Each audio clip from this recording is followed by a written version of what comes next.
Hey friends, we're back, and we're going to be learning about the brass family once again. If you recall, this is Mr. Koenig's favorite family of instruments. I've been playing a brass instrument for over 30 years now. My hair gray. It's getting thin up there. Anyhow, some kids ask, what is brass? Well, brass is a type of metal. A lot of metals are naturally found in the earth. I mean, chances are you're not going to go dig in your backyard and find gold, okay? There are places in the world where we find naturally occurring metals in the earth. And two of those metals go into making brass. They're called copper and zinc. When brass was invented, it was kind of created as a recipe. You know, like when you make a cake and you use flour, and you use eggs, and you use milk, and all that butter and stuff, and you mix it up and bake it, and it's different than all of the ingredients, right?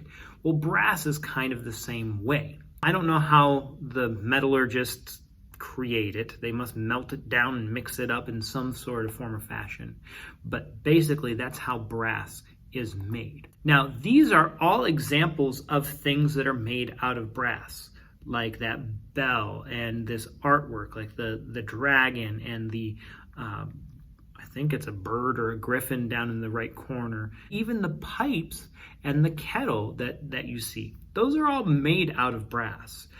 It's a type of metal that can be shaped into very intricate designs. It can be bent into many different shapes that other metals cannot. So it's good for an instrument like a trumpet or a trombone, because the tubes, I mean, they all curved all around like crazy.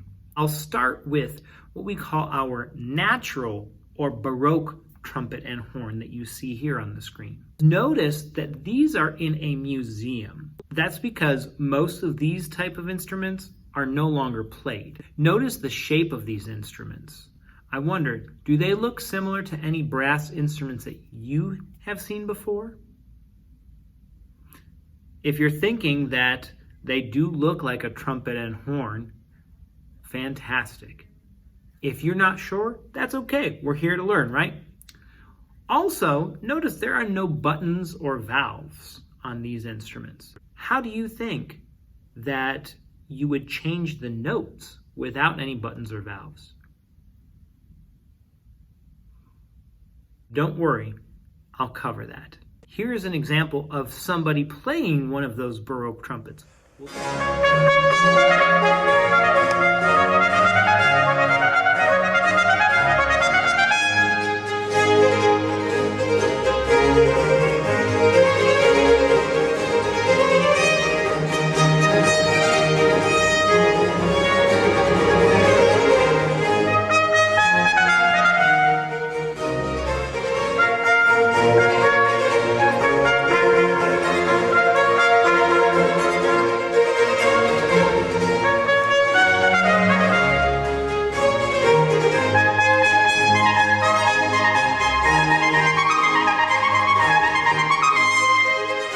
Think of that.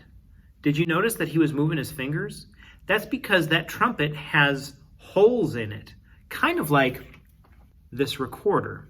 See how it has some holes in there? And the player can change pitch by covering or uncovering those holes.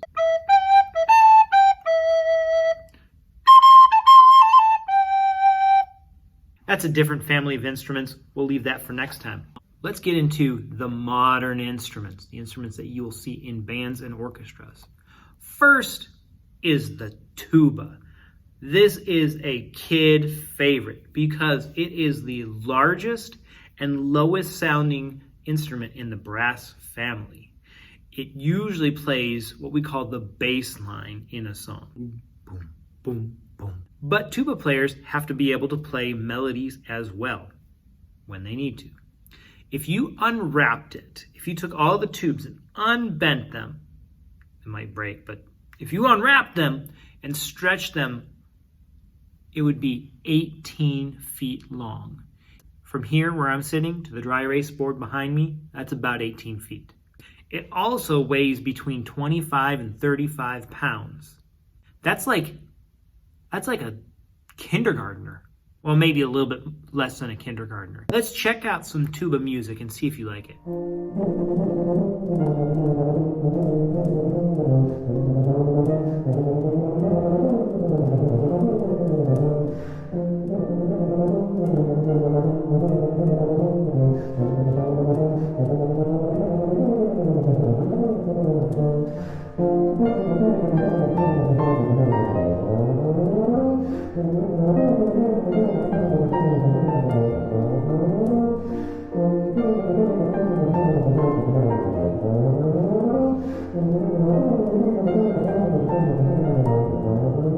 Isn't that neat? Man, I wish I could play the tuba. It takes a lot of air. Now, this next instrument looks kind of like a tuba, doesn't it? It's called a euphonium. Can you say that word, please? Euphonium. I know, it's a funny word, and my friends who are euphonium players, they're funny people too.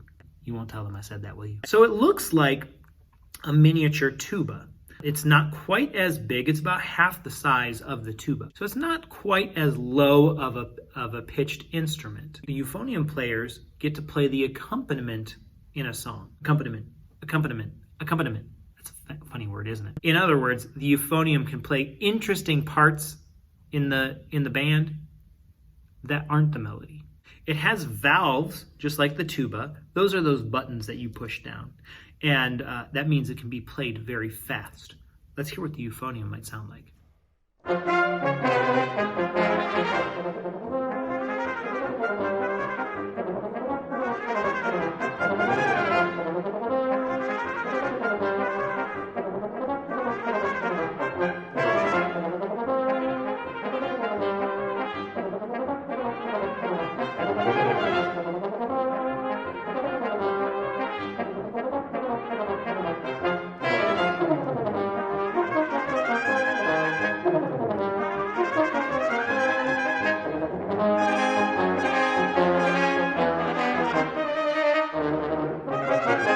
Did you notice there were 3 euphonium players in that group? There were 3 of another instrument as well. Do you know which one that is? I'm not going to give it away yet. That comes up later in the presentation. All right, we're going to go on to the trombone. You might remember this one from the video I shared with you last week. The trombone is the second biggest instrument in the brass family. It and the euphonium, believe it or not, are about the same size. It is known for its slide. Do you remember that in the video last week where the guy playing it was pushing the slide out and bringing it back in? When the trombone player moves the slide out, it makes the instrument longer. A longer instrument will sound lower.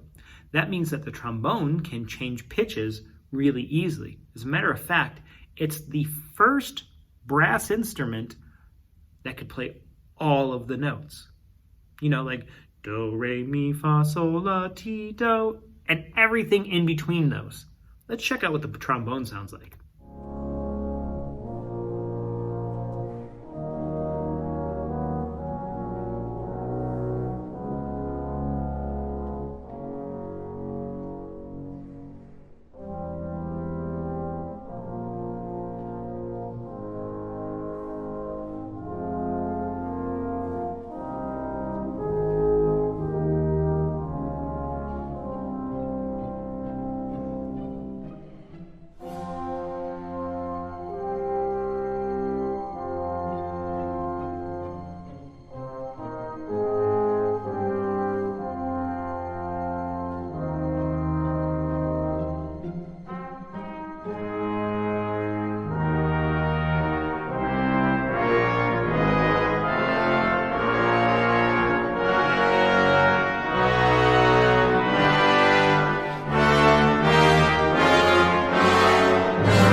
One of my favorite trombone songs. Sorry, I couldn't play the whole thing for you. Maybe I'll put that up on another page so you can check that out on your own. Now on to the French horn. This actually is my wife's instrument. Well, not that one that you see. This is the instrument that she grew up playing in middle school, high school, and college, and still plays a little bit here and there. The French horn is similar to what we saw back at the beginning. You remember that museum horn that was like a circle?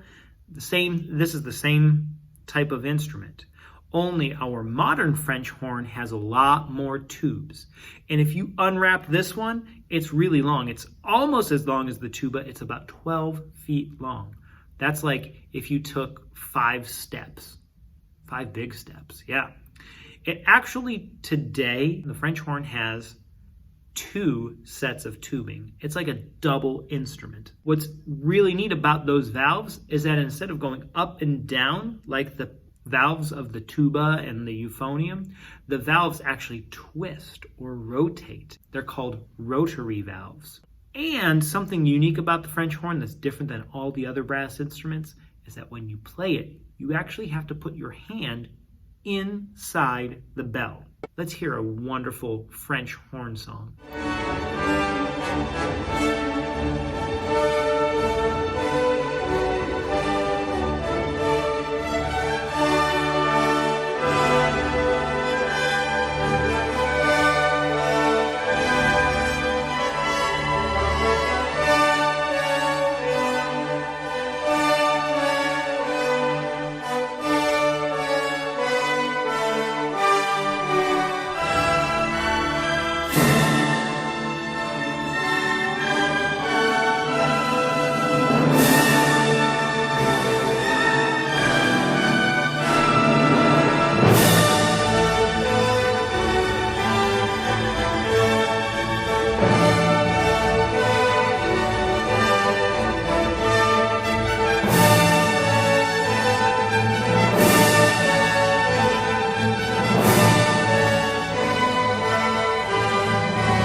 That's one of my all-time favorites. As a matter of fact, the person who wrote that music put instructions inside the music that the French horn players should stand up at that part so it could be as loud as possible. Pretty awesome, right? Now on to my favorite, the trumpet. Of course it's my favorite. I've been playing it for over 30 years. Not that one, but the trumpet that I have at home. It's the smallest of the brass instruments, which means it can play the highest notes. It has 3 valves, just like we saw on some of those other instruments, which means the trumpet players can play very fast. It's used in not only orchestras, but also in wind bands and jazz bands. Those are types of musical ensembles that we haven't really discussed much this year, but the trumpet is very versatile and is found in many different types of music. Let's take a listen to some trumpet music.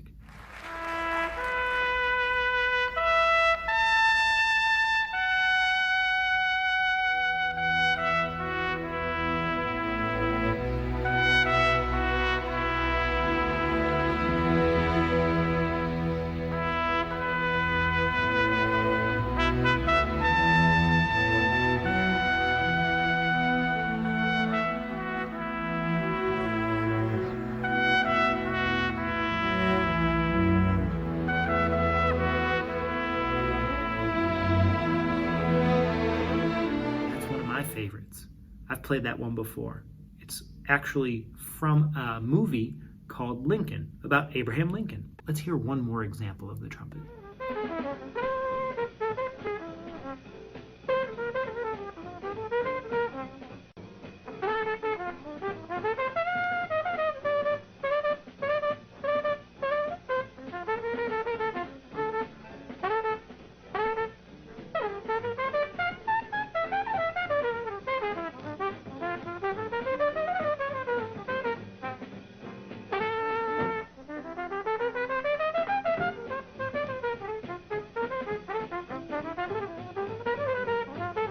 Is one of the only videos that exists of jazz trumpet player Clifford Brown.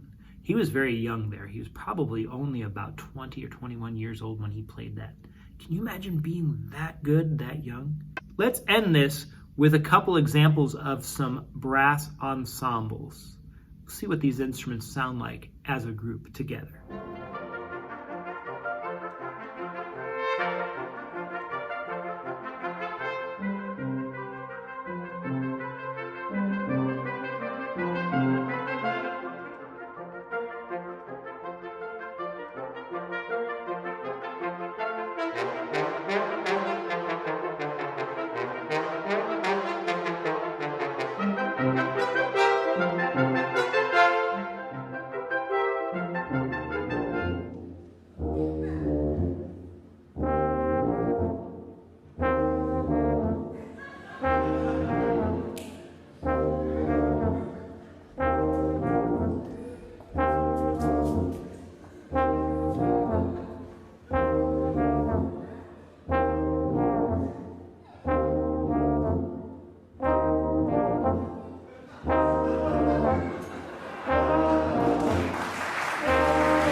Well, I hope that you had some fun learning about the brass instruments. Like I said, it's my favorite family. It doesn't have to be yours, but remember, when you get to middle school, you can actually take a class where you can learn any of the brass instruments. So I hope you enjoyed, and we'll see you next time. Take care now.